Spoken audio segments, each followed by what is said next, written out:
우리가 도달했습니다. 사무엘상 31장 1절로 13절 같이 말씀을 나누겠습니다.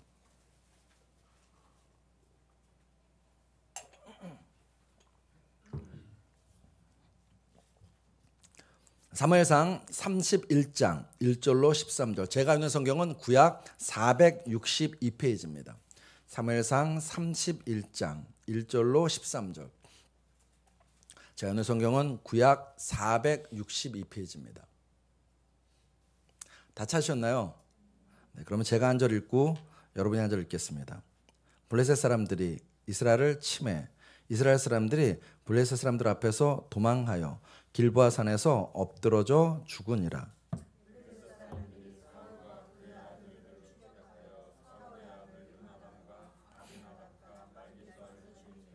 사울이 패전함에 활 쏘는 자가 따라잡으니 사울이 그 활 쏘는 자에게 중상을 입은지라.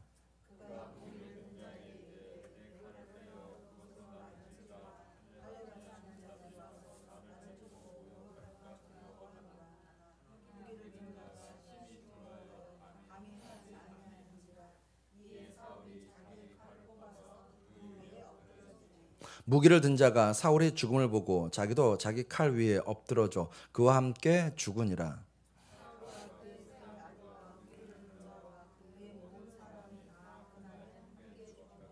골짜기 저쪽에 있는 이스라엘 사람과 요단 건너 쪽에 있는 자들이 이스라엘 사람들이 도망한 것과 사울과 그의 아들들이 죽었음을 보고 성읍들을 버리고 도망하매 블레셋 사람들이 이르러 거기에서 사니라.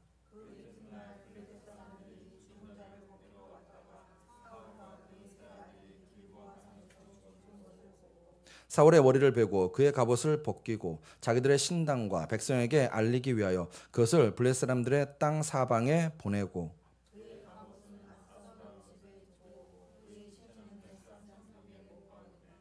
길르앗 야베스 주민들이 블레셋 사람들이 사울에게 행한 일을 듣고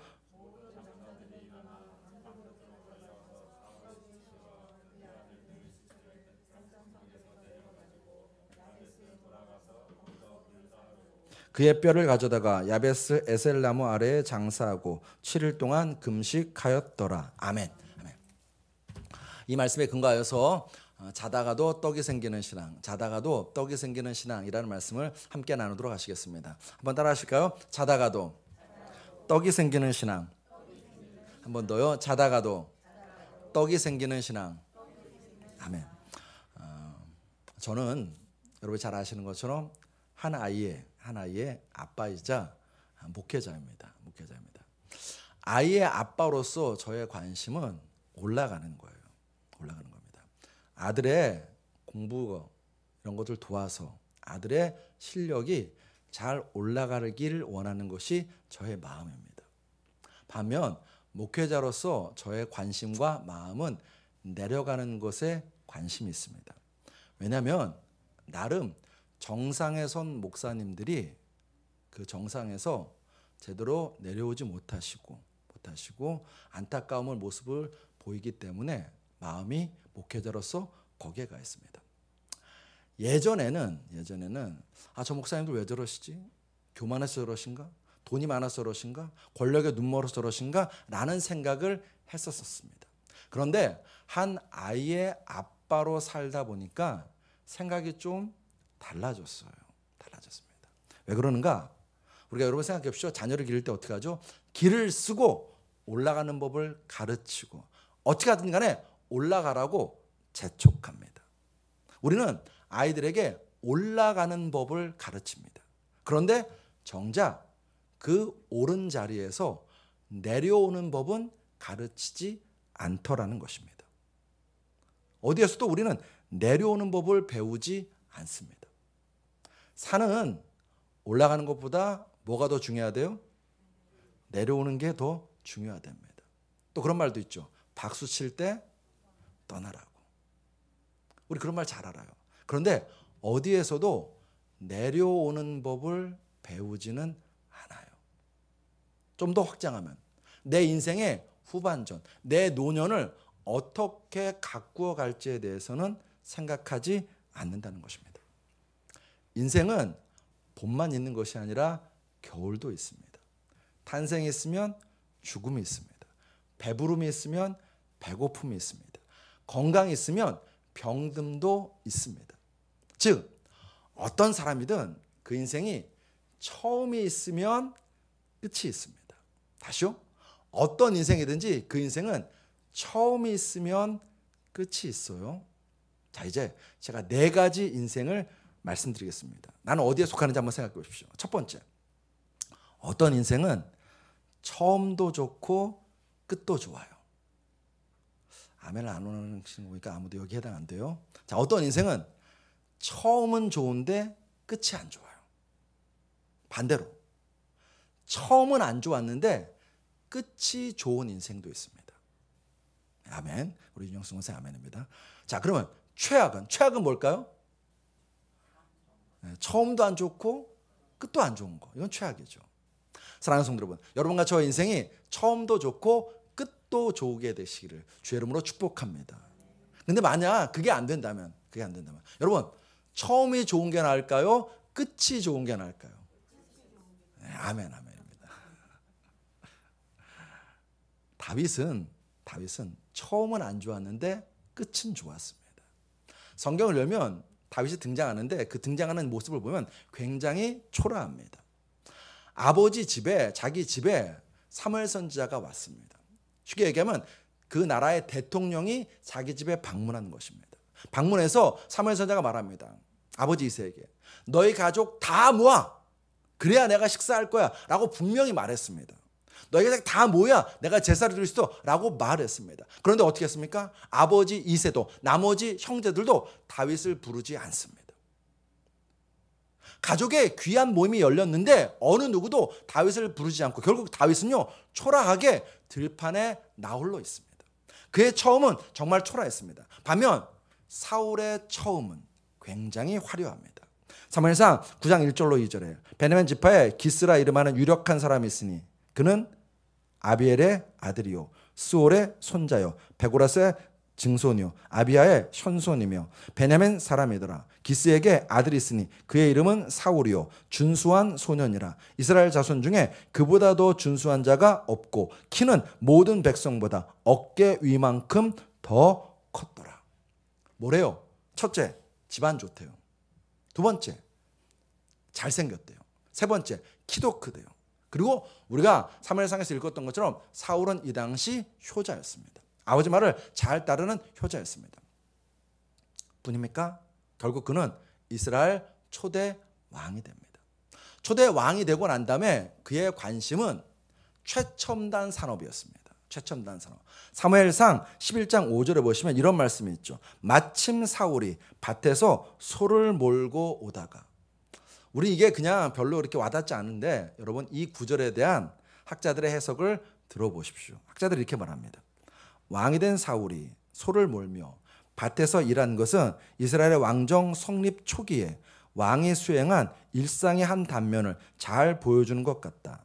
더구나 당시 농업은 왕정의 최첨단 산업이었다.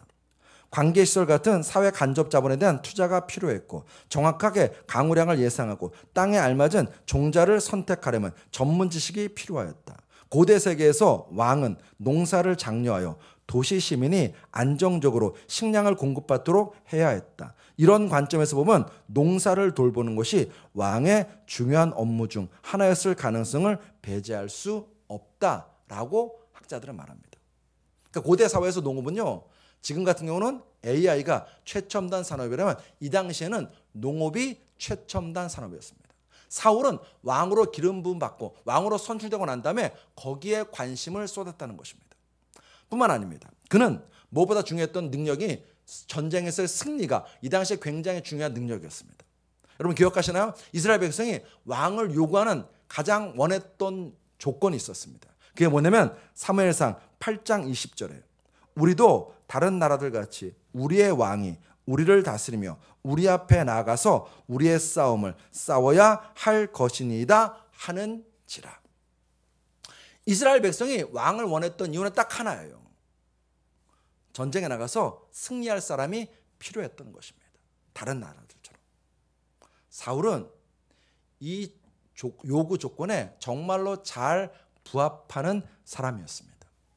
사무엘상을 보면 11장 암몬과의 전쟁에서, 15장 아말렉과의 전쟁에서, 13장, 14장, 17장, 23장 블레셋과의 전쟁에서 사울은 나가는 전쟁마다 대승을 거두었습니다. 분명 사울의 처음은 왕으로서 또 한 인간으로서 너무너무 좋았습니다. 그런데 오늘 본문에서 보던 사울의 끝은 안 좋습니다. 비참하기 그지없습니다. 블레셋과 전쟁이 벌어집니다. 대패합니다. 수많은 이스라엘 군인들이 죽거나 도망칩니다. 더구나 그 전쟁의 와중에 사울왕의 세 아들이 죽어요. 아들들이 아버지보다 먼저 죽는 비극이 벌어지는 것입니다. 그리고 사울도 그 전쟁 중에 화살에 맞습니다. 사울을 쏘려고 쏜 화살이 아니었어요. 그냥 아무 무작위로 날린 화살이 우연찮게 사울에게 맞은 것입니다. 사울은 그대로 있으면 포로될 위기입니다. 결국 어떻게 하나요? 사울은 자결합니다.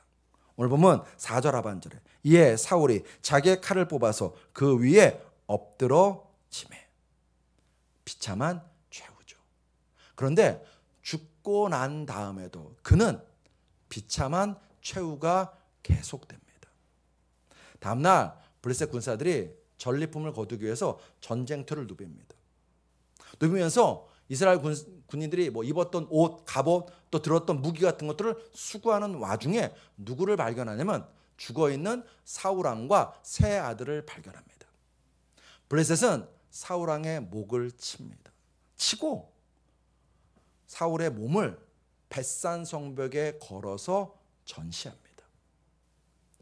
오늘 보면 12절을 보면 이 당시 블레셋이 사울에 대해서 굉장히 그 죽은 시신에 대해서 심하게 훼손을 했던 것 같습니다. 왜냐하면 오늘 보면 12절에 이렇게 나옵니다. 모든 장사들이 일어나 밤새도록 달려가서 사울의 시체와 그의 아들들의 시체를 벳산 성벽에서 내려가지고 야베스에 돌아가서 거기서 불 사르고, 길르앗 야베스 주민들이 사울과 세 아들의 시신을 화장합니다. 여러분, 지금은 화장이 아무렇지 않죠. 우리나라도 조금만 거슬러 올라가면 화장에 대한 거부감이 있었습니다. 그거 아세요? 교회에서 특히 심했다는 거? 왜 심했는지 아세요? 부활할 때 내 몸이 없을까 봐 화장하면. 그래서 교회에 다니신 분들이 좀 화장을 싫어했었습니다. 화장 싫어했어요. 이스라엘은 장례가 기본이 뭐냐면 매장이에요. 매장을 기본으로 합니다. 화장을 안 했어요. 화장은 고인에 대한 모독으로 생각했습니다. 그래서 화장 안 했습니다. 그런데 오늘 본문 12절에 보면 길르앗 야베스 주민들이 사울왕의 시신을 화장합니다. 왜 그러는가? 이것은 길르앗 야베스 주민들이 사울왕을 모독하려고 한 이유가 아닙니다. 이건 제가 나중에 이제 또 다다음 주에 한번 더 아마 설명할 기회가 있을 건데, 모독하려는 것이 아니라 화장을 해야 될 정도로 사울의 시신이 훼손되어 있었다는 것입니다. 그러니까 죽은 시신을 블레셋 군사들이요 그냥 둔 게 아니에요. 또 능욕을 가한 것입니다. 분명 사울의 처음은 좋았어요. 그런데 끝이 왜 이렇게 안 좋게 되었을까요? 그것은 사울 인생의 처음과 끝에 그 답이 있습니다. 사울 인생의 처음에 무슨 사건이 벌어지냐면 사울 집안에 기르던 암나귀가 사라져요. 실종됩니다. 그러니까 사울의 아버지가 아들 사울에게 말해요. 명해요. 얘야, 종 하나를 데리러 나가서 잃어버린 암나귀를 좀 찾아보아라 라고 명합니다. 아버지 말씀에 순종하여서 사울은 암나귀를 찾기 위해서 종과 함께 몇 날 며칠을 돌아다닙니다. 찾을 수 없었어요. 결국 사울은 집에 돌아가기를 결정합니다. 왜 집에 돌아가려고 하면 종에게 이렇게 말합니다. 안 되겠다. 이제는 아버지가 암나귀를 걱정하는 것이 아니라 돌아오지 않는 나와 너를 걱정할 것 같다.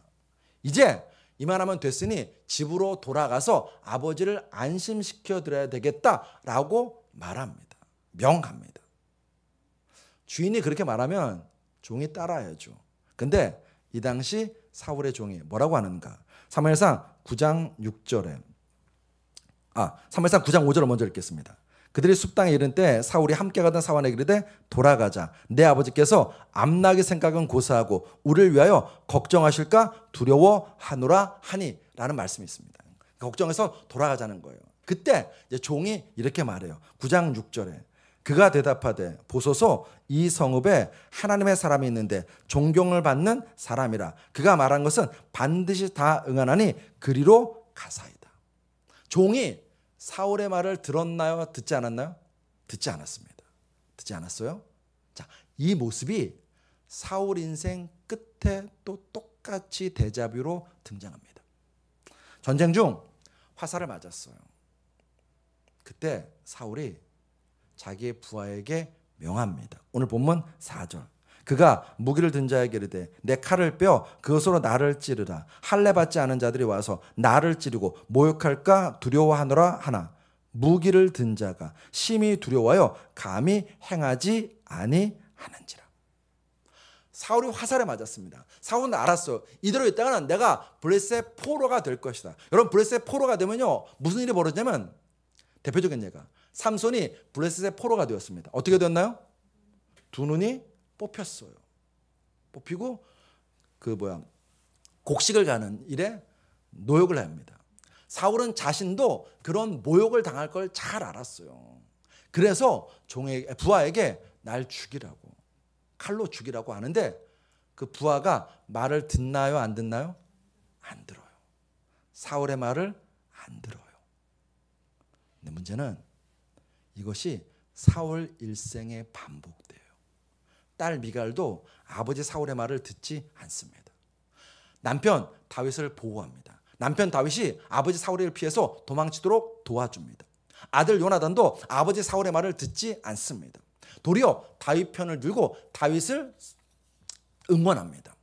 뿐입니까? 신하들도 왕인 사울의 말을 듣지 않습니다. 분명 신접한 자 박수 무당을 나라에서 쫓아내라고 명했습니다. 그런데 우리가 지난번에 봤던 것처럼 신하들은요 그 사울의 말을 듣지 않아요. 사울 왕의 인생을 관통하는 단어가 하나가 있는데 그게 뭐냐면 듣지 않음입니다. 듣지 않음. 사울 주변 사람들이요 사울의 말을 듣지 않아요. 근데 여러분 누구보다도 듣지 않았던 사람이 한 사람이 있습니다. 누굴까요? 누굴까요? 사울 자신이에요. 사울 자신이 듣지 않아요. 여러분 사울은 그 이름의 뜻이 묻다, 요청하다는 뜻이에요. 묻다, 요청하다. 아버지가 아들이 태어났을 때 저도 저희 아들 임신했을 때 아들 이름 짓느라고 정말 고심과 기도를 몇 달 며칠 했거든요. 사울의 아버지도 마찬가지죠. 아들 이름을 어떻게 지을까 하다가 듣다 요청하다로 지어자 해서 사울이란 이름을 지어준 것입니다. 아버지는 이 아들이 듣기를 원했어요. 죄송합니다. 묻다 요청하다. 이 아들이 묻기를 원했습니다. 누구에게 묻기를 원할까요? 누구에게? 하나님께 묻기를 원했습니다. 하나님께 묻고 하나님께 듣는 인생이 되기를 원했다는 것입니다. 그래서 아들의 이름을 사울, 묻다 요청하다로 지은 것입니다. 물어라. 하나님께 묻고 들어라 라고 지어준 것입니다. 우리가 사무엘상을 쭉 읽어 내려왔잖아요.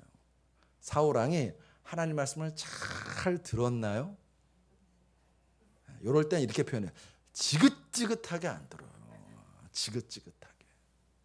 성경 보시겠습니다. 사무엘상 13장 13절. 여호와께서 왕에게 내리신 명령을 지키지 아니하였도다.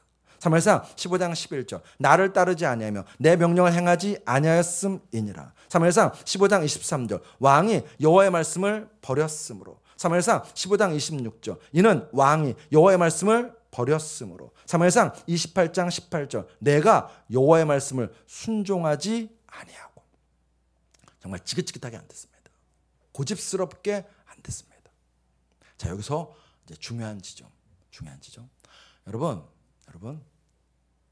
저를 보세요. 여러분, 사울은 하나님을 아는 자인가요? 모르는 자인가요? 아는 자예요. 아는 자입니다. 사울이 하나님 알아요. 하나님 알기만 하나요? 사울은 하나님의 영에 감동된 적도 있었습니다. 사무엘상 11장 6절에 사울이 이 말을 들을 때 하나님의 영에게 크게 감동되며. 뿐입니까? 전쟁을 앞두고는 하나님께 제물을 바치는 자였습니다. 사무엘상 13장 9절 사울이 이르되 번제와 화목제물을 이리로 가져오라 하여 번제를 드렸더니.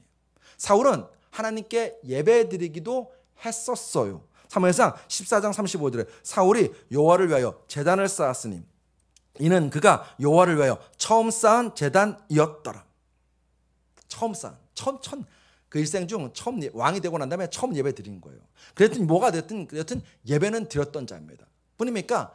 정말 아주 가끔 하나님께 물어요. 사무엘상 28장 6절에 사울이 여호와께 묻자오되. 다시 말씀드립니다.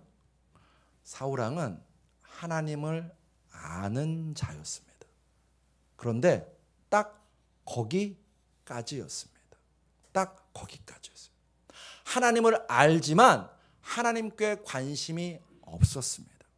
하나님이 계신다고 생각하지만 하나님과 상관없는 삶을 매일매일 살았다는 것입니다.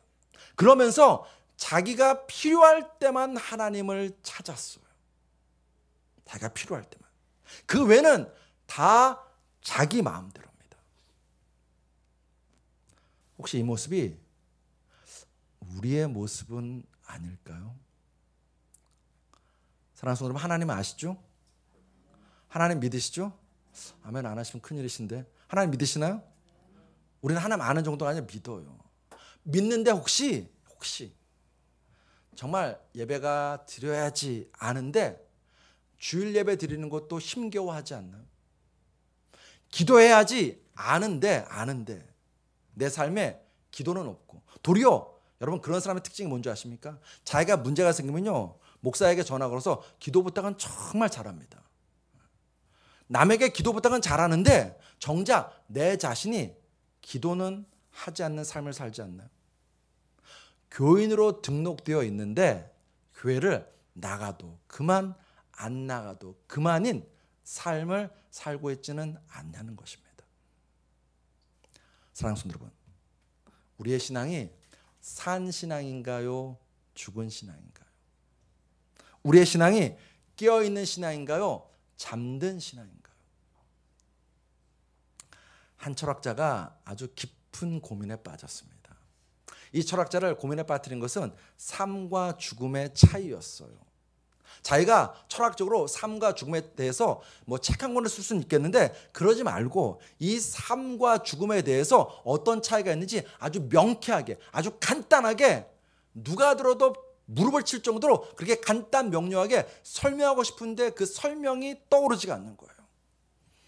몇 날 며칠을 고뇌하고 낑낑대고 있는데 그 모습을 옆에서 아내가 지켜보다가 하도 답답하니까는 결국 이 아내가 한마디 해요. 앞에 뜰 거예요. 자, 우리 같이 읽어보겠습니다. 시작. 그래, 산 것과 죽은 것의 차이를 모른단 말이요. 산 것은 만져보면 따뜻하고 부드럽고 죽은 것을 만져보면 싸늘하고 빳빳하죠. 제가 다시 읽습니다. 산 것은 만져보면 부드럽고 따뜻합니다. 죽은 것을 만져보면 싸늘하고 빳빳합니다. 사랑하는 성도 여러분, 나의 말은 부드럽나요? 차갑나요? 나의 삶과 나의 관계는 공격적인가요? 부드러운가요? 여러분과 저는 어느 쪽이십니까? 하나님과 연결되어 보십시오. 하나님 말씀을 듣는 신앙이요 보십시오. 하나님과 상관 있는 신앙이요 보십시오. 그러면 여러분과 저의 말이, 여러분과 저의 마음이, 여러분과 저의 삶이 부드럽고 따뜻해집니다. 성경에 말합니다. 에스겔 36장 26절 우리 같이 읽겠습니다. 시작. 또 새 영을 너희 속에 두고 새 마음을 너희에게 주되 너희 육신에서 굳은 마음을 제거하고 부드러운 마음을 줄 것이며. 아멘. 여러분과 제가 하나님 안에 거하면 말이 부드러워집니다. 관계가 따뜻해집니다. 우리의 마음이 부드럽고 따뜻해집니다. 사랑하는 성도 여러분, 하나님 믿으시죠? 하나님 말씀을 믿으시죠? 하나님과 상관 있는 삶을 사시죠? 그러면 우리는요, 혹 처음은 안 좋았어도 끝은 좋은 인생 됩니다. 혹시라도 하나님을 알지만, 사울처럼 하나님을 알지만, 사울처럼 아주 가끔 예배도 드리지만, 사울처럼 아주 가끔 성령에 충만했었던 적도 있었지만, 하나님과 지금은 상관없는 삶을 살고 있다면 여러분과 제가 돌이키셔야 됩니다. 하나님은 사울 왕에게 회개할 기회를 주셨습니다. 돌이키라고 선지자도 보내셨습니다. 그런데 사울 왕은 다 무시했습니다. 왜 그랬을까요? 내가 왕이거든요. 전쟁에 나가면 내가 승리하거든요. 내 삶에 다윗 빼고는 아무 문제 없거든요. 큰 문제 없이 내가 왕자에 앉아서 왕 노릇을 잘하고 있다고 사울은 생각했던 것입니다. 이게 여러분과 저에게 정말로 중요한 도전이 되었으면 좋겠습니다. 여러분과 저의 신앙이 간신히 예배만 드리는데도 아무 문제 없나요? 기도도 안 하고 말씀도 안 읽고 살아가고 있는데, 그리스도인답지 않은 삶을 살아가고 있는데, 세상 사람과 똑같이 살아가고 있는데 정말 내 삶에 아무 문제 없이, 아니 오히려 형통하고 있나요? 잘 되고 있나요? 그러면 여러분과 저는요, 내 인생 가운데, 우리의 신앙 가운데 빨간불이 켜진 것을 빨리 깨달으셔야 됩니다. 사울 왕의 인생에서 가장 큰 위기가 무엇이었는가? 거인 골리앗이 나타났을 때가 아니었습니다. 다윗이 그 거인 골리앗을 죽였을 때가 아니었습니다. 다윗이 나가는 전쟁마다 승승장구할 때가 아니었습니다. 다윗 인생에서 가장 큰 위기는 바로 이때였습니다. 사무엘상 14장 47절은 이렇게 말합니다. 사울이 이스라엘 왕위에 오른 후에 사방에 있는 모든 대적 곧 모압과 암몬 자손과 에돔과 소방의 왕들과 블레셋 사람들을 쳤는데 향하는 곳마다 어떻게 했대요? 이겼대요. 졌어야 됐어요. 뭔가 삐그덕 됐어야 돼요. 그런데 다 이겼답니다. 하나님 말씀을 듣지 않았는데 다 이겼답니다. 하나님과 상관없이 살아가는데 내 힘으로 다 이기고 있답니다. 그러니 더더욱 하나님 말씀을 들을 이유가 사울에게는 없었던 거예요. 끝까지 하나님과 상관없이 살아가는 것입니다. 그리고 오늘 본문에서 우리가 보는 것처럼 결국 그의 끝은 비참한 비극으로 끝나는 것입니다. 사랑하는 성도 여러분, 하나님은 참 좋으신 사랑의 하나님이십니다. 근데 사랑하시기에 우리를 그냥 내버려 두지 않으세요. 제가 오랜만에 오늘 아침에 어느 가정에 전화했어요. 왜 그럴까요? 사랑하니까 같이 예배드리자고. 예배드려야 살 수 있으니까. 사랑하니까 귀찮게 하는 것입니다. 제가 제일 귀찮게 하고 제가 제일 사랑하는 사람은 누굴까요? 저희 아들이죠. 아들 사랑합니다. 사랑하니까 제가 그냥 내버려 둘까요? 아니죠. 저는 텔레비 봐도 너는 보면 안 된다. 왜요? 간단해요. 사랑하니까. 너는 아빠가 텔레비 보는 동안 너는 공부해라. 뭐 이렇게 되는 거죠. 사랑하면 그냥 내버려 두지 않으십니다. 여러분, 그게 은혜입니다. 로마서 1장 24절에 그러므로 하나님께서 그들을 마음의 정욕대로 더러움에 뭐라고 나옵니까? 내버려 두사. 그래, 알았어. 네 하고 싶은 대로 다 해. 내버려 두시는 거예요. 내버려 두사 그들의 몸을 서로 욕되게 하게 하셨으니. 여기 가면 안 되는 거예요. 여기 가면 안 되는 겁니다. 여러분, 제가 목사니까는 성도 여러분이 저한테 무슨 말을 해주실 거 아니에요. 여러분 들을 때는 제가 이렇게 뭘 들을 때는 어떨 때는 제가 아프죠. 듣기에 아프죠. 근데 아파도 그분이, 우리 성도 여러분이 저한테 말을 해주시는 게 제가 어떻게 느낄까요? 이분이 나를 사랑하시는구나 라고 느끼는 거죠. 내버려두면 안 됩니다. 하나님이 우리를 사랑하시니까 어떻게 하신다고요? 히브리서 12장 6절로 7절 말씀 우리 같이 읽겠습니다. 시작. 주께서 그 사랑하시는 자를 징계하시고 그가 받아들이시는 아들마다 채찍질 하심이라 하였으니 너희가 참음은 징계를 받기 위함이라. 하나님이 아들과 같이 너희를 대우하시나니 어찌 아버지가 징계하지 않는 아들이 있으리요. 아멘. 하나님과 상관없는 인생을 살아가므로 하나님이 내버려 두시는 그런 사람 되지 마십시다. 오히려 하나님 알고 하나님 믿고 하나님과 날마다 상관 있으므로 하나님의 사랑받으면서 하나님께 징계받는 것이 복입니다. 아멘 하셔야죠. 하나님께 징계받는 게 복이에요. 하나님 나를 간섭하시는 게 복입니다. 그리고 더 큰 복은 여러분과 저의 신앙이 듣는 마음 되는 것이 복인 줄로 믿습니다. 사랑하는 성도 여러분, 솔로몬이 구한 것 여러분과 저도 구하셔야 돼요.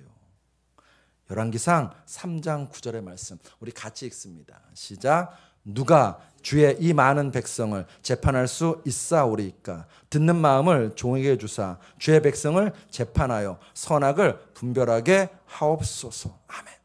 저를 따라 하시겠습니다. 듣는 마음을 종에게 주사.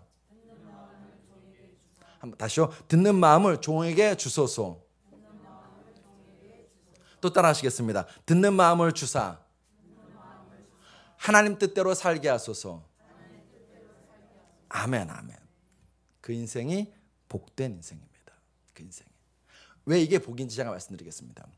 저희 새벽기도 때 여호수아 말씀을 이제 같이 나누고 있거든요. 같이 나누고 있는데 여러분 새벽에는 이제 시간이 짧으니까는 다 못 나누는데 그 일부 내용 새벽에 나누지 못한 내용을 여러분하고 오늘 좀 나눠보겠습니다. 자. 이스라엘 백성이 요단강을 건너갔습니다. 요단강을 건너가서 제일 처음 만난 것이 무엇인가요? 여리고성입니다. 난공불락의 여리고성입니다.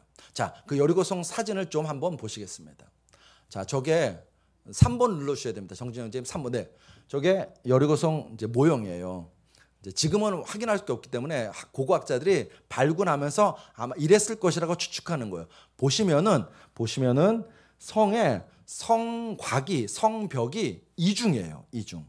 안쪽에 하나 있고 바깥쪽에 하나 있습니다. 성벽이 바깥쪽에 하나 있고 바깥쪽 성벽에는 또 뭐가 있냐면은 하층부에 외부 옹벽이 있어요. 옹벽이 있어요. 자, 그다음 사진 보여주십시오. 자, 그 지금 보여드린 안쪽 성벽하고 바깥쪽 성벽을 좀 더 자세하게 보여드리는 사진이에요. 제방을 높이 쌓고 난 다음에 안쪽 성벽에다가 큰 이제 성벽을 세운 거예요. 진흙하고 벽돌로 안에 세우고 그 다음에 경사를 만들고 바깥쪽에 또 옹벽을 세우고 난 다음에 그 위에다가 또 성벽을 세운 것입니다. 그러니까 이중 성벽이에요. 이중 성벽. 네, 됐습니다. 이스라엘 백성이요. 저 성벽을 딱 보는 순간 얼마나 놀랐겠어요. 소문만 듣던 그 성벽을 드디어 봤으니까요. 진짜 말 그대로 철옹성이구나 라는 것을 한눈에 알아봤습니다. 그리고 제가 이제 새벽에 설명드린 것처럼 정말 저 때는 저 여리고성이요 이렇게 경사지에 있었어요. 쉽게 오르지 못합니다. 그리고 굉장히 많은 장애물들도 있었습니다. 여러 가지 난관이 있어서 저 성벽을 어떻게 여리고성을 점령할 수 있을까 고민하죠. 고민하지 않고 여호수아와 이스라엘 백성이 하나님께 묻습니다. 묻고 듣습니다. 하나님께 들어요. 하나님께서 뭐라고 말씀하셨죠? 하나님께서 뭐라고 말씀하셨습니까? 돌기만 하라고. 돌기만 하라고. 매일 하루에 한 바퀴씩 성을 돌립니다. 말없이 성을 돌립니다. 하루 돌았더니 금이 살짝 가 있고 이틀 돌았더니 금이 더 벌어져 있고 3일 돌았더니 막 옹벽에서 벽돌이 막 떨어져 있고 막 이러면 얼마나 희망차겠어요. 희망찬 마음으로 계속 돌 거 아닙니까? 그런데 하루 돌아도 꿈쩍 없고 이틀 돌아도 꿈쩍 없고 3일째 돌아도 꿈쩍이 없어요. 야, 이래서 무슨 성벽이 저게 무너지겠나 하는 마음이 들겠죠. 근데도 여호수아와 이스라엘 백성은 듣고 하나님 말씀을 듣고 그대로 따라서 일주일간 돌았습니다. 돌았더니 어떻게 됐나요? 여리고 성벽이 무너져 내렸습니다. 여호수아 6장 20절 말씀 우리 같이 읽습니다. 시작. 이에 백성은 외치고 제사장들은 나팔을 불매 백성이 나팔 소리를 들을 때 크게 소리질러 외치니 성벽이 무너져 내린지라. 백성이 각기 앞으로 나아가 그 성에 들어가서 그 성을 점령하고. 자, 이 말씀에 아주 중요한 두 가지가 있는데 첫 번째. 자, 여러분 성벽이 무너져 내렸습니다. 그렇죠? 네, 이렇게 고개를 끄덕여 주셔야지 제가 성벽이 무너져 내렸어요. 자, 여러분에게 퀴즈를 드릴게요. 그러면 그림을 다시 한번 그 두 번째 그림 다시 한번 띄워 주시겠어요? 두 번째 그림. 네. 자, 저 안쪽하고 바깥쪽 성벽이 무너졌습니다. 제가 이제 퀴즈 드릴게요. 저 성벽이 성 안쪽으로 무너졌을까요? 성 바깥쪽으로 무너졌을까요? 자, 안쪽. 네, 안쪽. 자, 그다음 손 내리고 바깥쪽. 바깥쪽은 아무도 없어요? 장난을 바깥쪽에 들어라, 아들아. 아니야? 싫어? 네. 아버지 말을 들어야 된다니까. 고고학적 발굴에 의하면 저 성벽이 성 바깥으로 무너졌어요. 바깥으로 무너졌어요. 자, 이제 그다음. 그럼 자, 하나님께서 저 성벽을 성 바깥으로 무너뜨린 거 아니에요. 제가 여러분이 왜 성 안쪽으로 무너졌다고 생각하는지 제가 이해는 돼요. 이해는 됩니다. 이해는 되는데 하나님께서는 우리의 생각과 다르게 성 바깥으로 성벽이 무너지게 하셨습니다. 왜 그러셨을까요? 왜 그러셨을까요? 믿으자면 큰 소리로 얘기하셔도 돼요. 맞아요. 아까 제가 말씀드렸잖아요. 여리고성은요, 성 자체가 아주 심한 경사지에 있었습니다. 그리고 지금 그림에서 보시는 것처럼, 자, 외벽 성벽의 높이가 몇 미터입니까? 총 12m. 총 12m예요. 자, 총 12m에서 자, 저 성벽이 무너졌습니다. 그러면 저 성벽이 안쪽으로 무너졌다고 치면은 여전히 옹벽이 몇 미터가 남습니까?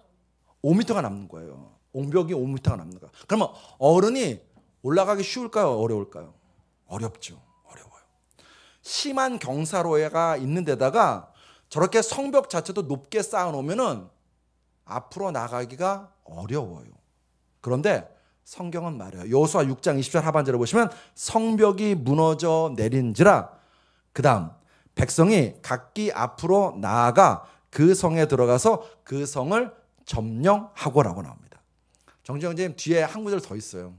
딱 후반절만 나오는 구절. 네. 성벽이 무너져 내렸어요. 만약 성벽이 안쪽으로 무너져 내렸다면 백성이 앞으로 나가기가 정말 어려운 구조였습니다. 그런데 하나님은요, 저 성벽을 밖으로 무너지게 하시면서 저 성벽이 경사로 역할, 계단 역할, 디딤돌 역할을 하게 해 주신 것인 줄로 믿습니다. 하나님 말씀을 들었더니 말도 안 돼. 뭘 돌기는 이렇게 돈다고 성이 무너져? 라는 마음이 들어도 하나님 말씀을 들었더니 손에 피 한 방울 묻히지 아니하고, 아니 손에 칼 들지 아니하고도 여리고성, 철옹성 여리고를 점령하는 복을 누립니다. 옛 어른들이 그런 말씀하셨죠. 어른 말씀을 들으면 자다가도 떡이 생긴다고. 근데 여러분 해보세요. 다 그런 건 아니에요. 그런데 하나님 말씀을 들으면 자다가도 떡이 무조건 생기는 줄로 믿습니다. 안 될 일도 되게 되는 줄로 믿습니다. 그리고 우리 인생의 끝이 반드시 좋게 될 줄로 믿습니다. 그러므로 사랑하는 성도 여러분, 하나님께 구하십시오. 듣는 마음을 달라고, 듣는 귀를 달라고 구하십시오. 그리고 하나님 말씀을 듣고 순종할 수 있는, 그 말씀을 따라갈 수 있는 능력을 달라고 구하십시오. 그러면 여러분과 저의 인생이 비록 처음은 혹 좋지 않았더라도 끝은 반드시 하나님 뜻 안에서 좋게 되는 역사가 일어나게 될 줄로 믿습니다. 기도하시겠습니다.